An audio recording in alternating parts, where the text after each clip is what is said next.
The Sonus Faber Lumina 2 Amator is a two-way bookshelf speaker with a vented box design. It's available in 3 different finishes. There's walnut, wenge, and a really bold red, which is what my review sample arrived in back over there. The Lumina 2 Amator is an upgraded version of the already popular Lumina 2. The baffle is a 3/4 inch thick panel of layered wood. The wood grain is a diagonal herringbone and is finished in a high gloss that hides all of the grain. The top and the sides are wrapped in black leather. The top features a metal Sonus Faber badge. Around the back you get 2 sets of binding posts, and you can choose to bi-wire them if you want to.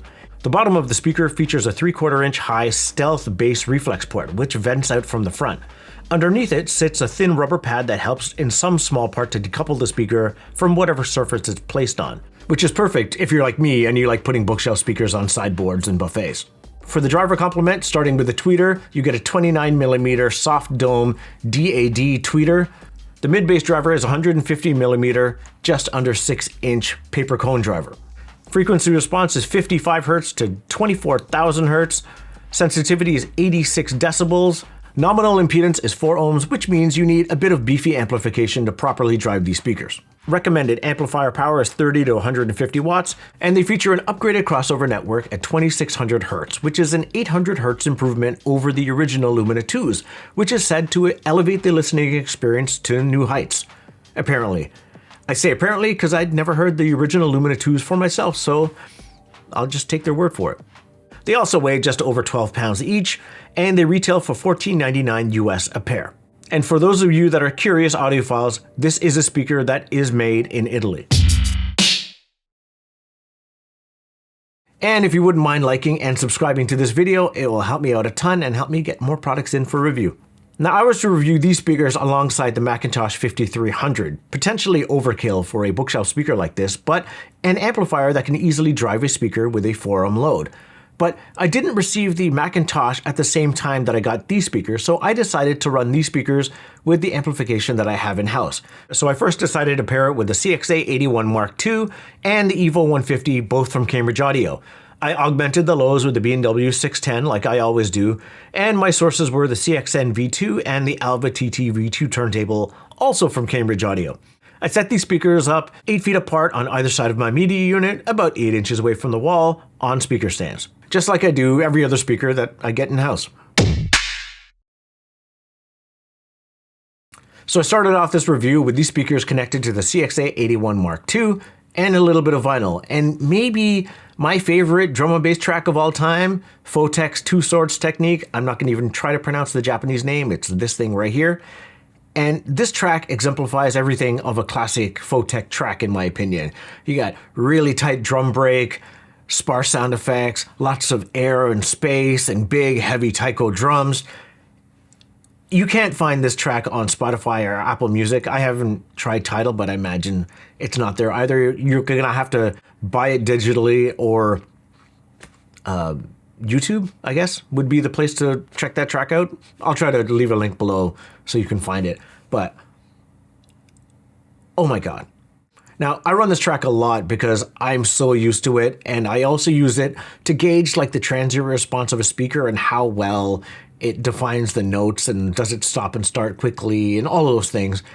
But I wasn't prepared for how big this speaker sounded. With the subwoofer turned off, it has a big expansive soundstage, and yes, it's still an electronic track, but it felt bigger than it usually does played through something like my B&W 606 S3s. It just has a bit more of an expansive sound. And once I turn the subwoofer back on, those big taiko drums have a hell of a lot more body. There is no real sub bass in the track other than those drums, so the subwoofer for me is definitely required. But they do sound huge, and I'm not talking about their low-end prowess, I'm talking about the soundstage and the imaging that it throws out. It's much bigger than what I would expect from a small bookshelf speaker.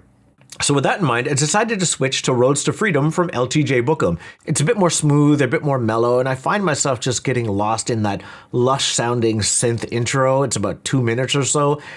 I remember I liked mixing this track into other tracks just for fun, just because it was so long and drawn out that you could mix it into like more of a rolling, beat-heavy drum and bass track. Either way, from my time with the Lumina 5s, I felt like the three-way tower really benefited from having a dedicated mid-range driver. Now, I was told by senior editor at Home Theater Secrets and my buddy Carlo that the heart of Sonus Faber speakers lies in that mid-range driver. And while this speaker only has a single mid-bass driver, not a dedicated one, I thought the mids would sound really good, but maybe the bass would suffer. But that's not so much the case. There is a lot of really usable bass coming out of the speaker. Now, the bass in this track isn't like modern day jump up festival bass. It is bass that complements a jazzy, mellow, atmospheric drum bass track. And when it does kick in, it does sound full and it does sound big, especially with the subwoofer turned off. But flip on the sub and everything rounds out. It sounds bigger, fuller. It is drum and bass after all. If you didn't want to have a subwoofer connected, I totally get it. And depending on what you listen to, I think you can get away without having one. Case in point, Love Theme from Spartacus by Terry Callier. It's a track that I revisited when I was doing the Totem, Loon, and Bison reviews, and I've sort of fell back in love with it, especially using it as a reference track because I do listen to so much bass music that having a acoustic, live-ish sounding track as part of my review playlist makes a lot of sense. And the spaciousness of these speakers really makes this track feel live. I ran it back for the ELAC review as well, and I felt like I was in the room when those speakers were playing, and it's much in the same with these speakers. I felt like I was enveloped by the sound. And without a subwoofer connected, everything sounded amazing. The plucks of the strings, the gravelly voice that he has, it just sounded so amazing. But forgive me for this description, but that romantic Sonus Faber sound that I described with the Lumina 5 Amators, and now I still hear it with these speakers, it's very complementary to whatever music you play through it. And Love Theme from Spartacus run through these speakers just sounds amazing, big and full. I love it to death. But when I do flip on that subwoofer, there's a little bit more body, and the presence or the feeling of being present within the song and the space of the song, it's just more apparent to my ears, and I prefer it. So I decided to run these three tracks back again with the Evo 150, also from Cambridge Audio, 150 watts Class D, but it also features tone controls, and I was able to just bump up the tone by 2 notches, and it was a big benefit to these speakers, where I did feel like the 81 Mark II, while it was able to power these speakers pretty much no problem. I was actually quite surprised, but the extra power added more body, and the tone control bump just made it feel bigger and fuller on the bottom end. And then I got the McIntosh. And the MA5300 is a stereo integrated amplifier with 100 watts of power into 8 ohms, 160 into 4. So these should be fun. Switching back to the CXN V2, running balanced into the McIntosh, and running Roadster Freedom back again with a slight bump in bass, and holy hell, these were truly singing. It felt like I was hearing this song again for the first time, and when the bass kicks in, I feel it in my chest and a little bit in my soul. And crucially, when the bass does kick in, it doesn't feel like the mids are recessed at all. Everything just sounds bigger. And I personally felt more present in the mix in my room than I did with any other amplifier connected. So the Mac wins all day. So what's comparable to these speakers? Now, I don't have anything on hand that is remotely comparable to this speaker in price. What I do have is the B&W 606 S3s, which I own now. And because these are a bigger cabinet with a slightly bigger mid-bass driver, they do sound bigger on the bottom end. But the highs are brighter, and they do make me want to turn down the treble a touch. And the mids, honestly, were good, but they didn't have that same romantic flair that the Lumina 2s have. Ditto for the ELAC DB63 speakers. The ELACs do have a wider dispersion up top in the highs than the B&Ws do, but they are matched by the Lumina 2s. But both the B&Ws and the ELACs don't hold a candle to the Lumina 2s in build quality. It's not even a close competition.